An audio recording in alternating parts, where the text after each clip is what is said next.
Hello everyone, welcome back in this video. So friends, this is our sixth numerical on the radiation. Already पांच numerical हमने देखा हुआ है. ये जो छठा न्यूमेरिकल है समथिंग डिफरेंट बिकॉज यहाँ पे एक थोड़ा सा एक्स्ट्रा पैरामीटर आपको कैलकुलेट करना है. वो पैरामीटर कौन सा है, उसका फॉर्मूला क्या है, ये हम इस न्यूमेरिकल में देखेंगे.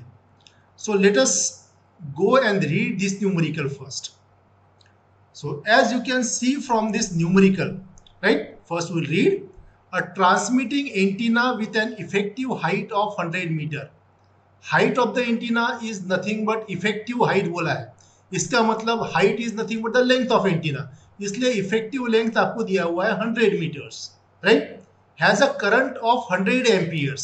Current आपको दिया हुआ है 100 amperes और ये आपका RMS करंट रहता है. ध्यान में बोला इफेक्टिव करंट बोलिए या इसको आरएमएस करंट बोलिए. At a frequency of 300 kilohertz और फ्रीक्वेंसी भी आपको दिया हुआ है that is 300 kilohertz, right. Already मैंने बताया फ्रीक्वेंसी अगर दिया तो जल्दी से वेवलेंथ कैलकुलेट कर लेना है. तो wavelength is equal to v divided by f. v is the velocity of electromagnetic waves, so that is coming to be 3 into 10 to the power 8 and frequency is 300 into 10 to the power 3. Frequency 300 kilohertz दिया है तो 300 into 10 to the power 3. तो wavelength हमको मिल रहा है 1000 metres, right. क्या calculate करना है देखिए, find the electric field strength at a distance of 100 kilometre. Electric field का स्ट्रेंथ आपको कैलकुलेट करना है. इसके पहले जो भी हमने न्यूमेरिकल्स देखा उसमें ऐसा कोई भी parameter electric field strength calculate करने के लिए नहीं बोला था.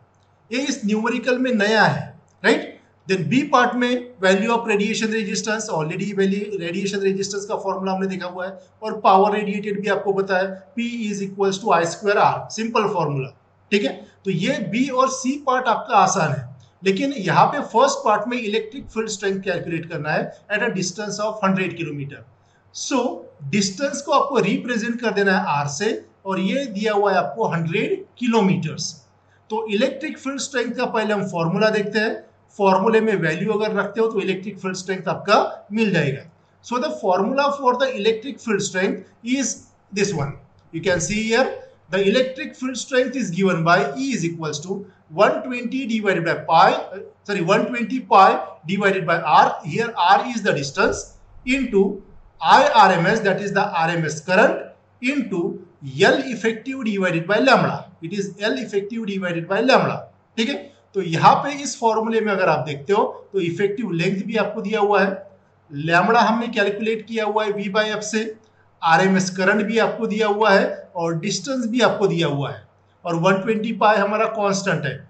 तो by putting all this value you can easily calculate the electric field strength और you can say the electric field intensity. So 120 pi divided by distance दिया आपको 100 किलोमीटर्स, तो 100 into 10 to the power 3. ये हमके सिस्टम में convert करना है, kilometre को मीटर में कन्वर्ट करना है. ये चीजें अगर आप भूल जाओगे तो आपका आंसर गलत आएगा और आप मार्क्स लूज करोगे because these are very simple problems. तो इसमें मार्क्स नहीं जाने चाहिए. तो यूनिट्स की तरफ प्रॉपरली ध्यान रखना है. तो किलोमीटर दिया है तो उसको मीटर में कन्वर्ट करना है. आरएमएस करंट आपको दिया हुआ है 100, ठीक है. यल इफेक्टिव की वैल्यू ऑलरेडी दिया है आपको 1000. यू कैन से here, you can see here L effective is 100, sorry, lambda is 1000 metre आया हुआ है. you can see lambda हमने रख दिया हुआ है 1000 and L effective is 100 meters, right. तो यहाँ पे गलती से मैंने 1000 कर दिया है, it will be 100 meters, right. तो ये जब आप कैलकुलेट करोगे तो आपको E की वैल्यू मिलेगी 0.03769 और मैं इसको मिली देता. And what is the unit of this electric field intensity, this is volts per metre.